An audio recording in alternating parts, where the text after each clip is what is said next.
السلام علیکم ناظرین و سامعین، آپ دیکھ رہے ہیں ورڈ انفو کے زیر اہتمام پروگرام بخشش رمضان۔ میں آپ کا ہوسٹ حافظ قمر شہزاد۔ ناظرین و سامعین، آج کے پروگرام میں اپنے مہمانان گرامی کا تعارف کراتا چلوں۔ ہمارے ساتھ موجود ہیں اسلامک اسکالر حافظ محمد یاسر صاحب، اور ان کے ساتھ موجود ہیں حافظ علی حمزہ صاحب۔ ہم ان کو پروگرام بخشش رمضان کے اندر خوش آمدید کہتے ہیں اور بہت ہی شکریہ ادا کرتے ہیں کہ انہوں نے اپنی مصروفیات سے ہمارے پروگرام کے لیے ٹائم نکالا۔ ناظرین و سامعین، آج کے پروگرام کا موضوع بہت ہی اہم ہے اور بہت ہی جامع ہے۔ ہم اپنے مہمان کی طرف جانے سے پہلے آج کے پروگرام کا باقاعدہ آغاز صحیفہ انقلاب کی آیات بینات سے کرتے ہیں۔ میں گزارش کروں گا حافظ علی حمزہ صاحب سے کہ وہ صحیفہ انقلاب کی آیات بینات سے ہمارے قلوب و اذہان کو منور فرمائیں۔ اعوذ باللہ من الشیطان الرجیم،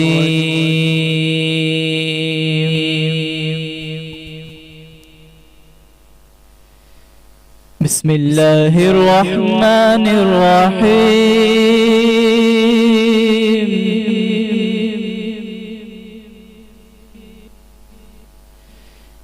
یا ایتھا النفس المطمئنہ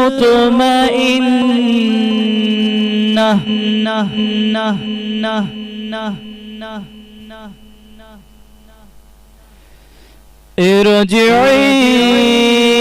الی ربک راضیۃ مرضیہ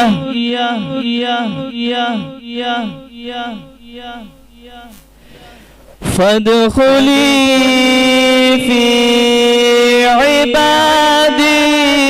وادخلی جنتی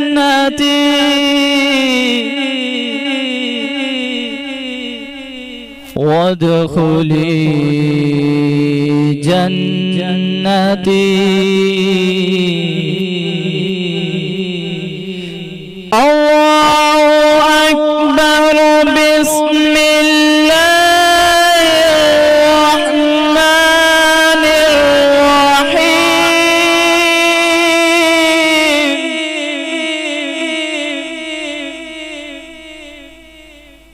قل هو اللہ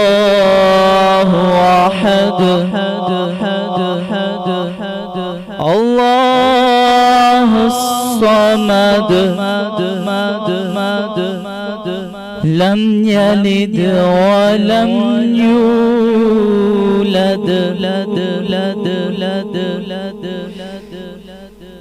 بسم اللہ الرحمن الرحیم۔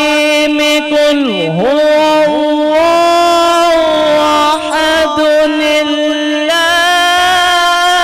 الصمد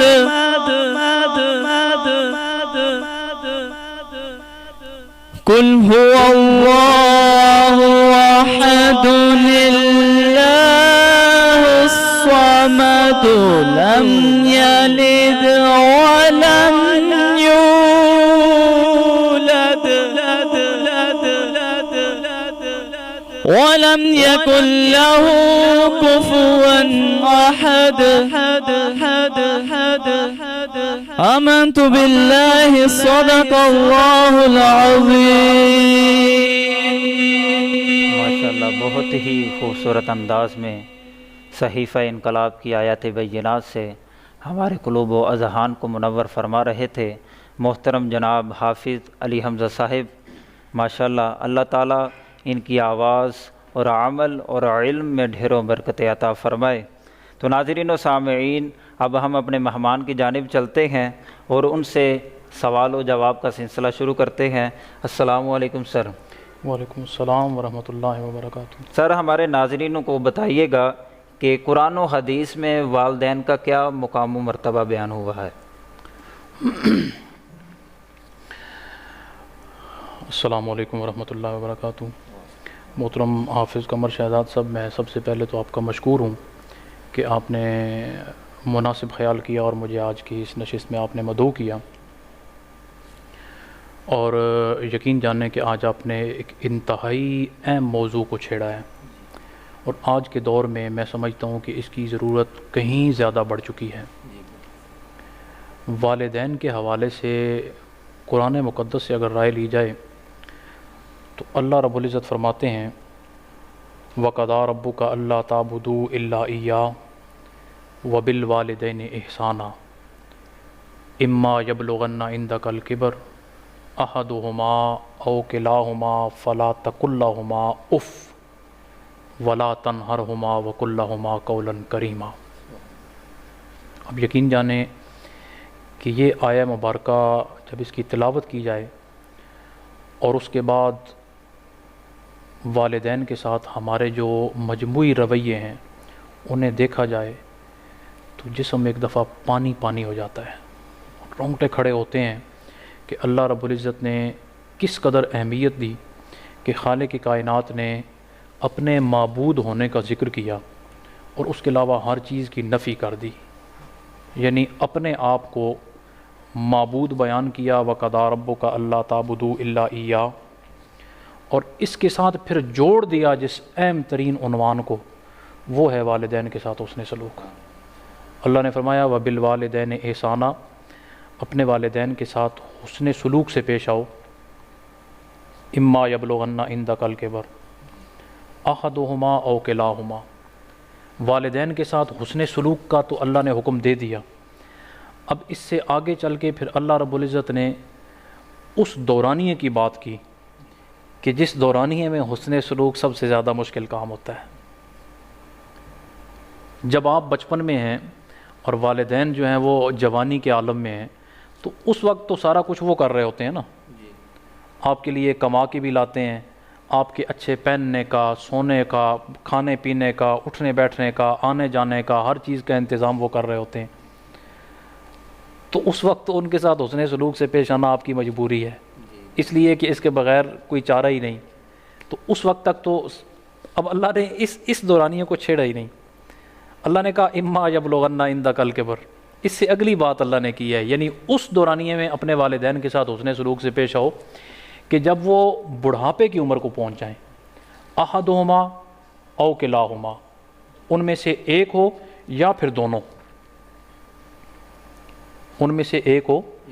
یا پھر دونوں۔ اب یہ تو ہر بندے کا اپنا اپنا نصیب ہے، اب میں اگر اپنی طرف دیکھوں تو میرے پاس تو ایک ہے،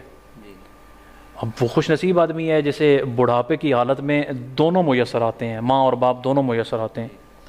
تو اللہ رب العزت نے اس دور کی بات کی ہے کہ جب والدین بڑھاپے کی حالت میں ہوں تو پھر کیا کرنا ہے۔ اب بڑھاپے میں کیا ہوتا ہے کہ اب ظاہر ہے وہ کچھ کمانے سے تو رہے، ٹھیک ہے جی، گھر میں بیٹھے ہیں، اب وہ ذمہ داریاں منتقل ہو چکی ہیں آپ کی طرف۔ اوائل میں انہوں نے وہ ذمہ داریاں بڑی خوبصورتی کے ساتھ نبھائی ہیں اور آپ کی پرورش میں کسی قسم کی کوئی کسر باقی نہیں رہنے دی۔ اب وہ ذمہ داریاں منتقل ہوئی ہیں آپ کی طرف، اب آپ نے کمانا ہے اور ان کی خدمت کرنی ہے۔ جب یہ دور شروع ہوا تو اب والدین چونکہ ان کے پاس ایکسپیرینس موجود ہے، انہوں نے زندگی گزاری ہے، دھکے کھائے ہیں، سارا کچھ دیکھا ہے، اب اس حال میں کیا ہوگا کہ آپ کے جذبات جو ہیں وہ ذرا اب عروج پہ ہیں، آپ عین جوانی کے اندر پہنچے ہیں، اور ادھر آپ اپنی صلاحیتوں پہ، اپنی طاقت پہ وہ ایک ناز ہے کہ اب میں کر سکتا ہوں وہ شاید اب کوئی بھی نہ کر سکتا ہو، ایک طرف یہ ہے، اور دوسری طرف وہ جو یہ سارا کچھ کر کے یہاں سے گزر گئے ہیں اور وہ زندگی کی اصل حقیقت کو جان چکے ہیں کہ دراصل بندہ کر کچھ بھی نہیں سکتا، یہ ایک گمان ہی ہے کہ جو میں کر سکتا ہوں وہ کوئی بھی نہیں کر سکتا۔ وہ اس سٹیج سے گزر کے چونکہ اگلے سٹیج پہ جا چکے ہیں، اب کمزوری ہے، لاچاری ہے، وہ چارپائی پہ بیٹھے ہیں تو انہیں پتہ ہے کہ کرنا انہوں نے بھی وہی ہے جو کچھ ہم کر کے آئے ہیں، ٹھیک ہے جی۔ اب اس حال میں کیا ہوگا کہ وہ جگہ جگہ پہ آپ کو ٹوک دیں گے کہ بیٹا یہ نہ کرو، اس کا آپ کو نقصان ہوگا، ہاں اس کو اس طرح کرو، اس کا آپ کو فائدہ ہوگا۔ اچھا، وجہ کیا ہے کہ اس کے پیچھے ان کے پاس بہت سارے تجربات موجود ہیں، انہوں نے اپنی زندگی گزاری ہے، آس پاس معاشرے کے اندر لوگوں کو زندگی جیتے ہوئے دیکھا ہے، اور انہیں پتہ ہے کہ یہ کرنے کا کیا فائدہ ہے اور یہ کرنے کا کیا نقصان ہے۔ اچھا، اس طرح کی صورتحال میں جب وہ آپ کو ٹوک دیتے ہیں اور آپ سمجھ رہے ہوتے ہیں کہ شاید جو میں کر رہا ہوں یہی سارا کچھ ٹھیک ہے، تو اس حالت میں کیا ہوتا ہے کہ جب ان کی خواہش کچھ اور ہوتی ہے اور آپ کچھ اور کرنا چاہ رہے ہوتے ہیں، تو یہ درمیان میں جب ایک ٹکراؤ کی صورتحال بنتی ہے تو اس وقت کیا ہوتا ہے کہ دل کے اندر ایک کراہت سی آتی ہے کہ یار میں یہ کرنا چاہ رہا ہوں، یہ بابا جی مجھے پتہ نہیں کیوں نہیں ایسا کرنے دے رہے، یار یہ ماں جی پتہ نہیں کیوں مجھے بار بار بات بات پہ ٹوک دیتی ہیں، کیوں پتہ نہیں اس طرح کی صورتحال ہے۔ اچھا، قرآن مقدس نے بڑی باریکی کے ساتھ اس پہ بات کی ہے۔ اللہ رب العزت نے فرمایا اما یبلغن عندک الکبر احدہما او کلاہما، جب ان دونوں میں سے ایک یا وہ دونوں بڑھاپے کی حالت میں چلے جائیں، تو بڑی قیمتی بات اللہ نے یہاں پہ کہی ہے، کہا فلا تقل لہما اف، یعنی جب یہ حال ہو کہ آپ کچھ کرنا چاہ رہے ہوں اور والدین کہیں کہ یہ نہیں کرنا۔ اچھا، وہ کیوں کہہ رہے ہیں؟ اولاد کے ساتھ، اولاد سے بڑھ کے تو کسی کے ساتھ محبت ہو نہیں سکتی نا۔ اب ان کے پاس چونکہ تجربات موجود ہیں، وہ زندگی گزار کے بیٹھے ہوئے ہیں، انہیں پتہ ہے کہ یہ کرے گا تو آگے پھر جا کے کیا بھرے گا، ٹھیک ہے جی، اگر یہ کرے گا تو آگے جا کے کیا بھرے گا، اس کا ایسے فائدہ ہوگا نقصان ہوگا، چونکہ ان کے سامنے تو بالکل ایک کھلی کتاب کی طرف موجود ہے، تو وہ آپ کو وہاں پہ اگر روکتے ہیں کہ نہیں بیٹا یہ نہ کرو، اور تو اس وقت دل کے اندر جو کیفیت ہے، اللہ نے کہا فلا تقل لہما اف، اس حال میں اف بھی نہیں کہنا۔ اب اف کس چیز کا نام ہے؟ ایک تو یہ نا، یہ ہم الف اور فا کا یہ جو مرکب ہے، ہم اف یہ لفظ جو کہہ رہے ہیں، ایک یہ ہے، نہیں، اس کا نام اف نہیں ہے۔ اف دراصل دل کے اندر پیدا ہونے والی تھوڑی سی اس کیفیت کا نام ہے، جہاں پہ مطلب آپ سمجھتے ہیں کہ کچھ چیز ہلکی سی ناگوار سی گزرتی ہے اور وہ دل کی گہرائیوں میں صرف رہی ہے، اس آپ کے چہرے پہ اس کا تاثر بھی نہیں آیا، آپ کے چہرے نے بھی اس کو ظاہر نہیں کیا، کوئی ناگواری کے آثار آپ کے چہرے پہ بھی نہیں آئے، آپ بڑے سکون کے ساتھ بیٹھے ہوئے ہیں، لیکن دل کے اندر وہ ہلکی سی ایک کیفیت پیدا ہوئی ہے، بالکل معمولی سی، کہ یار یہ پتہ نہیں کیوں روکا جا رہا ہے مجھے، یار اس میں مجھے اتنا فائدہ ہے، میں یہ اس طرف جاؤں گا تو یہ کر سکتا ہوں، یہ کر سکتا ہوں، یہ اتنی ساری اچیومنٹس میرے سامنے پڑی ہیں، میں یہ سارا کچھ اچیو کر سکتا ہوں، تو پتہ نہیں یہ بابا جی اور یہ ماں جی کیوں مجھے روکتے ہیں۔ تو وہ ہلکی سی ایک کیفیت، زبان سے بھی اظہار نہیں کیا، چہرے پہ کسی قسم کا کوئی اثر نہیں ظاہر ہوا، صرف دل کی گہرائیوں میں ہلکا سا ایک خیال سا پیدا ہوا، اللہ نے اس کیفیت کو کہا ہے فلا تقل لہما اف، کہ آپ کے دل کے اندر وہ کیفیت بھی نہیں آنی چاہیے اف کی، ولا تنہرہما، اور پھر انہیں چھڑکنا تو ہے ہی نہیں نا، سخت بات تو کرنی ہی نہیں نا، اپنا موقف زیادہ اس دبنگ انداز میں تو ان کے سامنے رکھنا ہی نہیں نا، وَقُلْ لَهُمَا قَوْلًا كَرِيمًا، جب بھی ان سے بات کرنی ہے بچھی بچھی، چکے چکے، میٹھے میٹھے لفظوں میں، اور انتہائی خوبصورت طریقے سے ان کے ساتھ بات کرنی ہے۔ اب اگر آپ صرف اس تھوڑا سا یہ جو اللہ رب العزت نے ہمیں ایک اسلوب دیا ہے والدین کے ساتھ حسن سلوک کا، آپ اسے سامنے رکھ لیں، اور پھر ہم ذرا باہر نکلتے ہیں، آپ عملی زندگی میں آ جائیں۔ کیا آج یہ منظر ہم پیش کر رہے ہیں؟ ایسا بالکل بھی نہیں ہے۔ والدین کے ساتھ حسن سلوک کا جو حکم اللہ رب العزت نے اس باریکی کے ساتھ ہمیں دیا ہے، کیا یہ ہماری زندگیوں میں نظر آ رہا ہے؟ نہیں، والدین بے بسی کی تصویر بنے بیٹھے ہیں۔ اب یقین جانیں، یہ تو پھر میں سمجھتا ہوں الحمدللہ ہمارے اس معاشرے میں پھر کم از کم اتنا ہے کہ والدین کی قدر پہ بات تو کی جاتی ہے، یا کسی حد تک اگر عملاً نہیں بھی تو کم از کم قولاً تو بات کی جاتی ہے، یا اس پہ کسی حد تک زور دیا جاتا ہے کہ یار یہ کیا جائے۔ اگر کوئی بد نصیب آدمی ایسا نہیں بھی کرتا تو کم از کم اسے اپنے اوپر تھوڑا سا دکھ تو ہو رہا ہوتا ہے کہ یار میں یہ کیا کر رہا ہوں۔ وگرنہ اگر آپ مغرب کی طرف چلے جائیں یا دیگر معاشروں کی طرف چلے جائیں تو وہاں تو انہوں نے بنا دیے ہیں اپنا اولڈ ایج ہومز بنا دیے ہیں، والدین ایک خاص سٹیج سے گزرتے ہیں تو وہاں جا کے ان کو چھوڑایا جاتا ہے اور بس اولاد پھر بری و ذمہ ہے۔ بلکہ میرے اپنے ایکسپیرینس میں ایک شامل ہے، ایک بہت بڑا عہدیدار پاکستان کا، مجھے اس کا جنازہ پڑھانے کا اتفاق ہوا ہے۔ اب یقین جانیں کہ ہم نماز جنازہ پڑھ رہے تھے اور اس کا نوجوان بیٹا 30 سے 32 سال اس کی عمر تھی، وہ جنازہ گاہ کے باہر سگار پی رہا تھا۔ تو وہ کسی نے اس سے پوچھا کہ بھائی کدھر ہیں بھائی، کیا کر رہے ہو؟ تو کہتے ہیں کہ وہ بابا جان کو اندر لے کے گئے ہیں، وہ کچھ کر رہے ہیں، بس وہ جو ہی آتے ہیں تو پھر تو اسے یہ پتہ ہی نہیں کہ، تو اس میں اصل میں کچھ تھوڑا سا عنصر یہ بھی ہے کہ ہم نے اصل میں اس پیرائے پہ تربیت بھی چھوڑ دی ہے، لیکن چونکہ ہمارا ٹاپک آج صرف والدین کے ساتھ حسن سلوک کا ہے، تو حسن سلوک کا آپ دیکھ لیں کہ ہمارا معاشرہ جو ہے وہ کون سی تصویر پیش کر رہا ہے۔ اور ہم کس سمت اور کس جگہ پہ کھڑے ہیں۔ والدین کے ساتھ میں نا جی میری نوجوانوں سے جو گزارش ہے، بلکہ میں یہ دست بستہ گزارش کروں گا، آپ یقین جانیں کہ اب یہ بالکل کچھ دنوں بعد عید آ رہی ہے نا، تو عید والے دن صبح سویرے سویرے مجھے اپنے والد صاحب سے ملنے کے لیے قبرستان جانا پڑتا ہے، ٹھیک ہے جی۔ اس سے پہلے کوئی 30 سے 32 سال ہمیں ایک رفاقت میسر آئی ہے، ہم صبح سویرے اٹھتے تھے، عید پڑھنے کے لیے اکٹھے جاتے تھے۔ اب یقین جانیں کہ عید تہوار تو خوشی کا ہے، لیکن ہمیں وہ ایک نیا درد اور ایک نیا دکھ دے کے جاتا ہے۔ میری ان نوجوانوں سے گزارش ہے جن کے پاس اللہ رب العزت کی یہ نعمت عظمیٰ موجود ہے، جن کے پاس والدین جیسی عظیم نعمت موجود ہے، آپ قدر کر لیں، قدر کر لیں، قدر کر لیں۔ یقین جانیں سب سے پہلی بات تو یہ ہے کہ جو آج آپ کریں گے کل وہ آپ بھریں گے، لیکن اس سے ہٹ کے یار آپ تھوڑا سا پیچھے چلے جائیں والدین کی ان قربانیوں کی طرف۔ آپ یقین کریں جی کہ سب سے زیادہ مشکل جو ہے نا وہ انسان کا بچہ پالنا ہے۔ آپ کسی پرندے کو دیکھیں نا، وہ انڈے سے بچہ نکلا، 2-4 دن اسے خوراک دی ماں نے، اس کے تھوڑے تھوڑے پر نکلنے شروع ہوئے، ہفتے کے بعد وہ اڑنے کی پوزیشن میں ہوا، تھوڑا سا باہر نکلا اور پھر اس نے اپنا کچھ نہ کچھ کرنا شروع کر دیا۔ کسی جانور کے بچے کو آپ دیکھ لیں،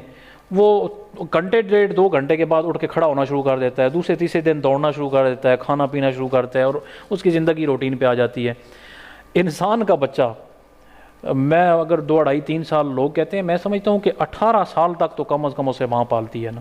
اس کے کپڑے دھونا، اس کا کھانا تیار کرنا، اس کا وہ اسکول جا رہا ہے تو اس کا بیگ تیار کرنا، واپس آیا تو اس کی کتابوں کو روٹین کے ساتھ ٹھیک طرح سے سیٹ کرنا، سلیقے کے ساتھ رکھنا، اس کا نئے کپڑوں کا بندوبست کر کے رکھنا، ہر چیز کا تو یہ سارا کچھ اس کی ماں اس کے لیے کر رہی ہوتی ہے۔ تو اس کا مطلب یہ ہے کہ 18 سال تک تو انسان کے بچے کو پالا جا رہا ہوتا ہے، اور اس کے لیے والدین جو ہیں وہ اپنا کردار نبھا رہے ہوتے ہیں، اور کتنی خوش اسلوبی سے نبھا رہے ہوتے ہیں۔ آپ دیکھیں نا جی، ان کے پاس بھی بے شمار پریشانیاں ہوتی ہیں ان کے لیے۔ اب ہمارے ملک میں اگر آپ دیکھ لیں تو یہاں پہ تو فائنینشیل ایشوز ہی اس سطح کے ہیں کہ اولاد کی تربیت اور اس کے لیے ٹائم ہی نہیں بچتا، ہم ان کے کھانے پینے اور روٹی کے چکر سے ہم باہر نہیں آ سکتے۔ تو دیکھیں کہ والدین کی یہ کتنی بڑی قربانی ہے اولاد کے لیے۔ تو میرا نوجوانوں کے لیے یہ پیغام ہے جی، بلکہ میری یہ دست بستہ گزارش ہے کہ قدر کر لیں، یہ نعمت عظمیٰ جب تک آپ کے پاس ہے اس کی قدر کر لیں، واللہ جس دن یہ چھن جاتی ہے نا، قدر آتی ہے لیکن اس وقت کرنے کے لیے کچھ بھی نہیں رہتا۔ اچھا سر، آپ نے والدین کا حسن سلوک، نوجوان جو نسل ہے، جو ان کے بیٹے ہوتے ہیں، جو ان کی اولاد ہوتی ہے، ان کے ساتھ تو آپ نے پیش فرما دیا، اب یہ بھی فرما دیجیے کہ والدین کے ساتھ حسن سلوک کیسے کر سکتے ہیں نوجوان، آج کی جو نسل ہے وہ کیسے کر سکتی ہے؟ نوجوان نسل والدین کے ساتھ حسن سلوک سے کیسے پیش آ سکتی ہے؟ دیکھیں جی، نوجوان نسل میں سمجھتا ہوں اب اگر آپ اس سے جو پچھلا بیچ تھا ان کے طرف چلے جائیں یا ان سے پیچھے، یعنی اپنے باپ کی طرف یا اپنے دادا کی طرف چلے جائیں، تو اس وقت شعور کی یہ سطح نہیں تھی، بظاہر اس قدر یونیورسٹیز نہیں تھیں، اتنے کالجز نہیں تھے، اتنا پڑھائی کی طرف اتنا زیادہ رجحان نہیں تھا لوگوں کا۔ اگر آپ اس دورانیے کو دیکھیں اور آج کمپیریٹیولی اگر آج آپ دیکھیں تو لوگ زیادہ پڑھے لکھے، سمجھدار اور میچور ہو چکے ہیں، ٹھیک ہے جی۔ تو اب سادہ سی بات ہے جی، اس میں کسی لمبے چکر میں پڑھنے کی ضرورت ہی نہیں ہے۔ آپ تھوڑا سا پیچھے مڑ کے دیکھ لیں کہ میرے والدین میرے لیے کیا کرتے تھے، ان کا رویہ میرے ساتھ کیا ہوتا تھا۔ جب بچپن میں ضد لگا دیتا تھا تو وہ کیا کرتے تھے، میں کسی بات پہ اڑ جاتا تھا تو وہ کیا کرتے تھے۔ اور اس کی مثال اللہ نے دی ہے، تھوڑا آگے آپ چلیں نا تو اللہ رب العزت نے کہا ہے اللہم رب ارحمہما کما ربیانی صغیرا، اس کی ایک اہمیت ہے۔ اللہ رب العزت نے کہا ہے کہ اے میرے رب، اب میرے والدین پہ تو اس طرح رحم کر جس طرح بچپن میں وہ میرے اوپر رحم کرتے تھے۔ تو یہ بڑا سادہ سا جواب اللہ رب العزت نے دے دیا ہے یہاں پہ کہ آپ تھوڑا پلٹ کے ادھر دیکھیں جی، کہ جب آپ اس طرح کا رویہ کرتے تھے، دیکھیں نا بڑھاپا حواس کی کمزوری کا نام ہے نا، والدین جب حواس کمزور ہو جاتے ہیں تو وہی حرکات و سکنات جو بچپن میں کمزوری میں آپ کرتے تھے وہی ذرا ادھر نظر آنا شروع ہو جاتی ہیں۔ تو یہ اللہ نے جناح کے لہجے میں آپ کو یہ جواب دے دیا ہے، اللہم رب ارحمہما کما ربیانی صغیرا، جیسے بچپن میں میرے والدین میرے لیے کرتے تھے، اب یہاں اللہ تو اس طرح ان کے لیے کر۔ تو اس کا بڑا سادہ سا جواب ہے جی، کوئی اس میں فلسفہ نہیں ہے، کوئی پیچیدگی نہیں ہے، بڑی سادگی کے ساتھ۔ اب میں دیکھیں نا جی، میری عمر اب 33 برس ہو چکی ہے، تو میں ذرا پیچھے چلا جاؤں نا، جب میں 6-7 سال کا تھا میں نے تھوڑا ہوش سنبھال لیا تھا، اس وقت کے واقعات مجھے یاد ہیں۔ تو اگر 7 سال سے لے کر 30 سال تک مجھے والد صاحب کی رفاقت جو ہے وہ میسر رہی ہے، تو اگر 7 سال سے 30 سال تک آپ جائیں تو یہ 23 سال کا دورانیہ بنتا ہے۔ ان 23 سالوں میں دیکھ سکتا ہوں نا کہ میں اسکول نہیں گیا تو میرے والد صاحب کا رویہ میرے ساتھ کیا تھا۔ اچھا عید کا لمحہ آیا، عید کا موقع آیا تو میرے والد صاحب نے میرے لیے کیا کیا۔ اچھا رمضان شریف میں نے قرآن پاک سنایا، ختم قرآن پاک والے دن وہ کتنی خوشی میں تھے، اور کس طرح وہ مطلب مجھے نا جفیاں لگا رہے تھے، اور کتنا مطلب میرے ساتھ وہ شفقت اور محبت کا اظہار کر رہے تھے۔ اچھا گھریلو زندگی میں تھوڑی بہت ڈسٹربنس آئی تو والدین کا کیا رویہ تھا، والد صاحب نے اس کو کس طرح مینیج کیا۔ اچھا ہماری فائنینشیل کنڈیشن ٹھیک نہیں رہی جی، ہم کسی کرائسس میں چلے گئے، اس کو والد صاحب نے کیسے مینیج کیا، دن رات کس طرح محنت کی۔ پھر ہمارے ساتھ کیا رویہ ہوتا تھا، سارا دن محنت مزدوری کرنے کے بعد وہ تھکا ہارا ہوا شخص جب پلٹ کے گھر آتا تھا تو ہمیں وہی تازہ محبت ملتی تھی، اس میں کسی قسم کی کوئی کمی نہیں ہوتی تھی۔ تو آپ تھوڑا سا وہ پیچھے جا کے دیکھ لیں، وہ 23 سال کا دورانیہ جو مطلب میرا ساتھ گزرا ہے، اگر میں اسی کو تھوڑا سا آگے لے کے چلوں کہ اب پلٹ کے میں نے وہی سب کچھ والدین کو دینا ہے، تو بس میرا خیال ہے بات پوری ہو جاتی ہے۔ اور سر ہمارے ناظرین کو بتائیے گا کہ کیا وجہ ہے نسل بہت تیزی کے ساتھ بے رات روی کا شکار ہوتی جا رہی ہے، اس کی کیا وجہ ہے؟ ہاں یہ بڑا اہم سوال ہے جی، اور یہ میں سمجھتا ہوں کہ یہ ہمارا مجموعی درد ہے۔ اس کا جو اصل سبب جس کو میں گردانتا ہوں وہ یہ ہے کہ اگر آپ تھوڑا سا پیچھے چلے جائیں، ہم نے اب تعلیم حاصل کر لی ہے، ہمارے پاس کالجز یونیورسٹیز وافر مقدار میں آ گئی ہیں، ڈگریاں ہم نے بہت بڑی بڑی لے لی ہیں، لیکن اب ہم نا تربیت سے خالی رہ گئے ہیں۔ اور اگر آپ تھوڑا سا پیچھے جائیں تو لوگوں کے پاس شاید اتنی تعلیم نہیں تھی، لیکن تربیت کا ایک باقاعدہ ایک نظام موجود تھا، لوگوں کی تربیت کی جاتی تھی۔ اب صورتحال یہ ہے کہ چونکہ یہ جو موجودہ دور ہے یہ ٹیکنالوجی کا دور ہے، اور اس ٹیکنالوجی کے دور میں جہاں آپ کو اس موبائل نے سہولیات دی ہیں، جہاں اس نے آپ کو دنیا کے ساتھ جوڑ دیا ہے، آپ کو مطلب ایک کھلی دنیا میں لے گیا ہے، اور گلوبل ولیج کا ایک کنسیپٹ آپ کے سامنے آیا ہے، پوری دنیا کو ایک گاؤں بنا دیا ہے جناب اس نے، وہیں پہ اس کے کچھ نقصانات بھی ہیں۔ اور وہ کیا ہیں کہ اس سے قبل اب میرے والد صاحب ہیں نا، کیونکہ یہ موبائل ہمارے پاس پاکستان میں آیا کوئی 2005-6 کے بعد 7 کے بعد، اس سے پہلے کا ٹائم ہم نے والد صاحب کی نگرانی میں گزارا ہے۔ تو جہاں میرے سے کوئی غلطی ہوئی نا، والد صاحب پیچھے دیکھ رہے تھے اور انہوں نے وہاں پہ ٹوک دیا کہ بیٹا نہیں، یہ کرو گے تو اس کا یہ نقصان ہے، ہاں اس کو یہ کر لو تو یہ بہتر ہے، رہنمائی ہوتی رہی۔ اب ہمارے لیے المیہ یہ ہے کہ والدین بے بس ہو چکے ہیں، اور اب بچوں کی تربیت جو ہے وہ ڈائریکٹ سوشل میڈیا کے پاس چلی گئی ہے۔ سوشل میڈیا جو ہے ہمارے بچوں کی تربیت کر رہا ہے، اور اسی وجہ سے مطلب جب ظاہر ہے، اب دیکھیں جی آپ کی زندگی میں سب سے مخلص جو رشتہ ہے نا اللہ رسول صلی اللہ علیہ وسلم کی ذات کے بعد، پھر آپ کے والدین ہیں جن کے بطن سے آپ جنم لیتے ہیں، اور وہ اپنا آپ وار دیتے ہیں آپ پہ، اور ہمیشہ آپ کی کانٹ چھانٹ کر کے آپ کو ایک خوبصورت انسان اور ایک با کردار اور باوقار انسان دیکھنا چاہتے ہیں، اس کے لیے وہ کسی قسم کی کوئی کسر نہیں اٹھا رکھتے۔ تو یہ والدین کا شیوہ ہے۔ اب جب آپ کی تربیت جو ہے ان کے ہاتھوں سے نکل گئی ہے، اب تو یہ صورتحال ہے نا جی، اب میری ماں جی ہیں وہ چونکہ ذرا پچھلے سادہ دور کی ہیں، انہوں نے یہ موبائل وغیرہ استعمال نہیں کیا۔ اب میرا چھوٹا بھائی ہے وہ پیکج لگوا لیتا ہے، اچھا وہ موبائل اپنی مرضی سے استعمال کر رہا ہوتا ہے، ماں جی پوچھتی ہیں ہاں کیا کر رہا ہے تو وہ بتاتا ہے بھی میری آن لائن کلاس چل رہی ہے جی، میں کلاس لے رہا ہوں۔ ٹھیک ہے جی، اب والدین کے کنٹرول سے بچہ باہر نکل کے اس سکرین پہ چلا گیا ہے، اور موبائل نے جو ہے نا اسے اپنی طرف متوجہ کر لیا ہے، اور سوشل میڈیا جو ہے اس نے ڈائریکٹ ہماری نوجوان نسل کی تربیت جو ہے نا وہ کرنا شروع کر دی ہے۔ اب سوشل میڈیا کہاں سے آیا، یہ ایک فتنہ کہاں سے آیا ہے، یہ جہاں سے آیا ہے اس نے اسی سطح کی تربیت بھی کرنی ہے۔ یہ کہاں سے آیا، یہ وہاں سے آیا جہاں والدین کا کوئی تصور ہی نہیں ہے۔ میں پچھلے دنوں ایک رپورٹ پڑھ رہا تھا، اب یقین جانے کہ وہ اتنی تکلیف دہ تھی، یورپین کنٹریز میں سے کسی ایک ملک کی وہ رپورٹ تھی، اس میں ہماری یہ ہائی کورٹس یا سپریم کورٹس لیول کی جو کورٹس ہیں، اس طرح کی ان کی بڑی عدالتوں میں پڑھ رہا تھا کہ کوئی 7,500 کے قریب کیسز پڑے ہیں۔ اچھا وہ کیا ٹاپک کیا ہے جی، عنوان کیا ہے، وہاں پہ 17 سے 18 سال کا ایک نوجوان بچہ جو ہے وہ جج صاحب کے سامنے گیا ہے،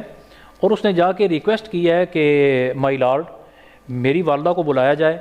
کٹہرے میں کھڑا کیا جائے اور اس سے پوچھا جائے کہ میرا باپ کون ہے. 18 سال کی عمر تک جس نوجوان کو یہ نہیں پتا کہ میرا باپ کون ہے, اپنے باپ کا پتہ لگانے کے لیے جسے عدالتوں کا رخ کرنا پڑ رہا ہے, وہ تہذیب اگر آپ کے پاس آئی ہے تو کیا وہ آپ کو والدین کے ساتھ حسن سلوک کی طرف جانے دے گی؟ یا کہ کیا یہ اسی سطح کی تربیت پھر آپ کی بھی نہیں کریں گے جو؟ آج کے دور میں میں سمجھتا ہوں جی والدین کے لیے بھی میری یہ گزارش ہے کہ ضرور اب چونکہ سوشل میڈیا ضرورت بن چکا ہے, لیکن اس کے ساتھ کڑی نگرانی بھی ضرورت بن چکی ہے. آپ نے اپنے نوجوان بچے کو موبائل دے دیا ہے, وہ اپنے کمرے میں الگ بیٹھا ہوا ہے, اپنے بستر میں اپنی رضائی کے اندر اس کے پاس وہ ساری فیسلٹیز موجود ہیں جن کے لیے اسے کہیں کبھی باہر جانا پڑتا تھا, ادھر جاتے ہوئے بھی ہزاروں طرف دیکھنا ہوتا تھا, یار فلاں بھی دیکھ رہا ہے, فلاں بھی دیکھ رہا ہے, فلاں بھی دیکھ رہا ہے. اب وہ سارا کچھ اس کے پاس موجود ہے, تو اس پہ اب کڑی نگرانی کی ضرورت بھی ہے. اچھا وہ کیسے ہوگا؟ جب آپ خود اس پہ مہارت حاصل کریں گے, جب آپ کو پتہ ہوگا. اب جب میری ماں جی کو پتہ ہوگا کہ میرا بیٹا کلاس لے رہا ہے یا کوئی گیم کھیل رہا ہے یا کوئی اور کسی طرح کی کوئی ایکٹیویٹی کر رہا ہے, جب انہیں پتہ ہوگا تو ظاہر ہے اسی وقت وہ اسے روک سکیں گی, ٹوک سکیں گی کہ یہ بھائی یہ کلاس تو نہیں چل رہی ہے, کیا ڈرامہ کر رہا ہے تو, ایسے ہی ہے نا جی. تو ضروری ہے جی کہ والدین بھی جو ہیں وہ اب کڑی نگرانی رکھیں, کیونکہ یہ فتنے کا دور ہے اور یہ 5th جنریشن وار کا دور ہے. ہماری نوجوان نسل کی جو تربیت ہے وہ اب ہمارے ہاتھوں سے نکل چکی ہے, اسے پلٹا کے اپنی طرف لے کے آنا ہوگا. پھر والدین کے بعد جو دوسرا بڑا کردار ہے ہماری تربیت میں وہ استاد کا ہے. بدنصیبی سے استاد بھی اب غیر ذمہ دار ہو چکا ہے. استاد کا بھی شاگرد کے ساتھ اب وہ والہانہ رشتہ نہیں رہا, ورنہ اس سے پہلے کہتے تھے کہ استاد جو ہے وہ باپ کی حیثیت رکھتا ہے, اور انسانی زندگی میں استاد وہ واحد رشتہ ہے کہ جب اس کا شاگرد اس سے آگے نکل رہا ہوتا ہے تو اسے اس پہ خوشی ہو رہی ہوتی ہے اور تسکین ہو رہی ہوتی ہے کہ یہ میرا تیار ہوا نوجوان آج میرے سے آگے نکل رہا ہے. اب بدقسمتی سے استاد کا وہ رشتہ بھی نہیں رہا. پھر تیسرا جو سب سے بڑا اور اہم کردار ہمارے پاس بر صغیر پاک و ہند کے اندر تھا تربیت کے اعتبار سے, وہ ہماری یہ جو گدیاں ہیں, خانقاہی نظام جو تھا ہمارا, خانقاہی نظام کے پاس تھا. بدنصیبی ہے, بدقسمتی ہے, اور یقین جانیں کہ دل خون کے آنسو ہوتا ہے کہ ہمارا خانقاہی نظام بھی اب پوری طرح سے تباہ ہو رہا ہے, متاثر ہو رہا ہے. تو یہ جو لہر ہے نا جی, اس میں اگر آپ نوجوان نسل کو, آپ کا چونکہ سوال یہ تھا کہ نوجوان نسل کیوں تیزی سے بے روی کا شکار ہوتی جا رہی ہے, اگر آپ سمجھتے ہیں کہ نوجوان نسل کو ٹھیک راستے پہ لے کے آنا ہے تو ان 3 کرداروں کو اپنی ذمہ داری ادا کرنی ہوگی. ایک, سب سے پہلے والدین, اس لیے کہ بچہ سب سے زیادہ ٹائم ان کے پاس گزارتا ہے, انہوں نے صبح و شام اس کی کڑی نگرانی کرنی ہے. اس کے بعد استاد اسے ایک کار خیر سمجھ کے اور اپنے لیے ایک صدقہ جاریہ سمجھ کے شاگردوں کی, اپنے اسٹوڈنٹس کی تربیت کرے, تو کوئی وجہ نہیں کہ آج بھی نوجوان جو ہیں یہ پلٹ کے آ سکتے ہیں. اور پھر تیسرا, ہمارا جو خانقاہی نظام ہے اگر یہ پلٹ کے پھر سے اپنی ان اصل اقدار پہ پلٹ کے آ جائے تو یہ تو چونکہ نگاہ کا فیض ہے نا, یہاں پہ تو آپ کو ضرورت ہی نہیں کسی کو سمجھانے یا پڑھانے کی, یہاں تو دیکھ کے دلوں کی کیفیت بدل دی جاتی ہے. تو اگر ہمارا یہ خانقاہی نظام پلٹ کے اپنی جگہ پہ آ جائے تو پھر اس بے روی کے شکار نوجوان کو آپ پلٹا کے اپنے ایک دائرے کے اندر لے کے آ سکتے ہیں اور ایک ذمہ دار نوجوان اور ذمہ دار انسان بنا سکتے ہیں. تو اصل میں میں سمجھتا ہوں کہ یہ سبب ہے. ان کرداروں کی غیر ذمہ داری اپنی جگہ, لیکن نوجوانوں کی تربیت کا سوشل میڈیا کے حوالے ہو جانا, میں بہرحال اس کا ذمہ دار گردانتا ہوں, اور شاید یہی وجہ ہے کہ نوجوان ہمارا بہت تیزی سے بے روی کا شکار ہوتا چلا جا رہا ہے. بہت شکریہ سر, آپ نے آج بہت ہی اہم موضوع پر گفتگو فرمائی, اور ہم آپ کے والد صاحب کے لیے دعا بھی کرتے ہیں کہ اللہ تعالیٰ ان کی کامل بخشش فرمائے اور ان کے کروڑہ درجات بلند عطا فرمائے, اور آپ کا سایہ بھی استاذ مکرم اللہ تعالیٰ ہمارے سروں پر قائم و دائم رکھے. ناظرین و سامعین, آج کے ہمارے پروگرام کا وقت اختتام کو پہنچا. میں گزارش کروں گا استاذ مکرم محمد یاسر صاحب سے کہ وہ اختتامی دعا فرما دیں. آمین. الحمدللہ رب العالمین والعاقبۃ للمتقین, الصلاۃ والسلام علی سید الرسل و خاتم الانبیاء والمرسلین. اللہم ربنا آتنا فی الدنیا حسنۃ وفی الآخرۃ حسنۃ وقنا عذاب النار. ربنا افرغ علینا صبرا وثبت اقدامنا وانصرنا علی القوم الکافرین. اللہم ربنا ظلمنا انفسنا وإن لم تغفر لنا وترحمنا لنکونن من الخاسرین اللہم رب ارحمہما کما ربیانی صغیرا اللہم اغفرہ وارحمہ وادخلنا الجنۃ مع الابرار یا عزیز یا غفار یا رب العالمین اللہم اغفر لامت محمد النبی صلی اللہ تعالی علیہ وسلم وصلی اللہ تعالی علی رسول خیر خلقہ محمد وعلی آلہ واصحابہ اجمعین برحمتہ